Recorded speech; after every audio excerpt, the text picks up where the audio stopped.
Hey guys, welcome back to Super Top 10s. Today we'll talk about the 8 odd rituals people like doing for Halloween. Let's head into it. Number 8. The Rise of the Dead. On Samhain, it was believed that the doors holding in the world of the dead would open. Dead loved ones would wander out into the world of the living, often trying to make their way back to their homes. In some places, they took pity on the dead. They would leave food outside the door to feed the passing ghosts, or even leave the doors open and prepare a place for the dead to rest. Not all the dead were so peaceful though. One Irish legend says that when the portal to the dead is opened, a creature called Eileen would emerge from the underworld and burn the town of Tara to ground every Samhain. In some place, in fear of these spirits, the people would spend Samhain with their doors locked shut, afraid to step outside. Number 7. Fortune telling. During Samhain, people would call upon spirits to tell the future. There were some strange rituals performed during the holiday, meant to let people know if prosperity or misfortune awaited them, most of which were described as spells. Some were fairly innocent. In one example, girls would hide beside a neighbor's house. They would fill their mouths full of water, holding a pinch of salt in each hand, and listen in on their conversations. The first name of an unmarried man they believed would be the man they married. In another, men would open the doors of the barn and mime letting down corn against the wind 3 times.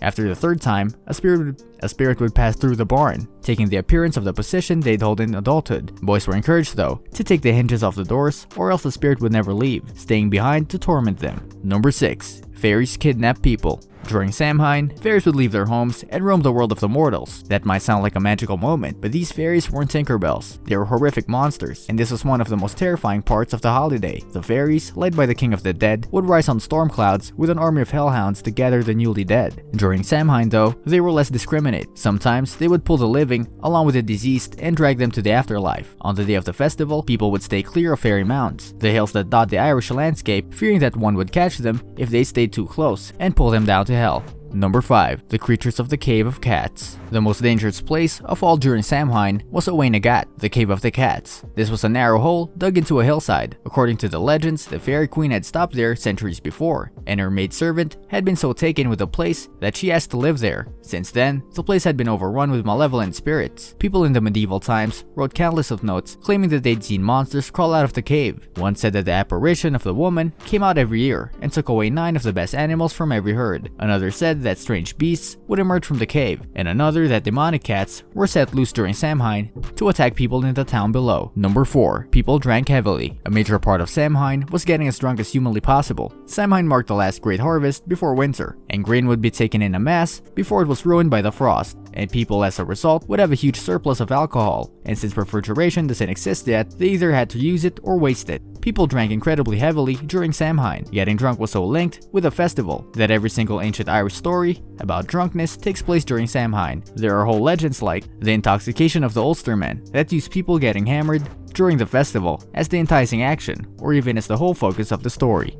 Number 3. The Black Sow. Fire was a major part of the festival. People around the country would light fires in their homes during Samhain, but the details of this ritual varied from place to place, and in some areas involved some dangerous and dark customs. In Moray, boys would go door to door begging for peat to burn the witches. They would make a great fire and lie down as close as they could to it without getting burned, letting the smoke billow over their bodies. Their friends would then leap over them and through the smoke, believing that the ritual gave them magical protection. In parts of Wales, people would jump over the fire and run away, imagining a creature called the Black Sow would take the slowest runner. According to J.A. McCulloch, this was a toned-down version of an older ritual. In the past, he claims, they would catch one of the runners. The victim would laden with the accumulated evils of the year and throw him onto the bonfire as a human sacrifice. Number 2. People dressed up as the dead. Costumes were a part of Samhain, just like modern Halloween. In those days though, nobody dressed up as a superhero. They dressed as the dead. People would paint their faces black and put on disguises made out of straw, believing the clothes would make the spirits who roam the earth believe they were one of them. Others put on the skin of freshly slaughtered animals. Samhain was a time when masses of animals were slaughtered to stock up for the winter, and the first sound that marked the beginning of the celebrations was the squeals of dying pigs. To avoid the touch of the wandering dead, people would take animal skulls and skins and fashion them into demonic-looking costumes. Number 1. People cross-dressed. It wasn't just the line between living and the dead that blurred. Somewhere along the line, people started using Samhain to blur the lines between genders too. Samhain and later Halloween were celebrated with men in drag wandering the streets. By the mid-19th century, most groups that went door to door on Halloween predominantly consisted of men dressed as women, hags as they were called in Wales. These hags would knock on people's doors and ask for food or hospitality. If home was particularly dirty, the men dressed as women would come inside and start sweeping, humming as they worked like a disapproving wife.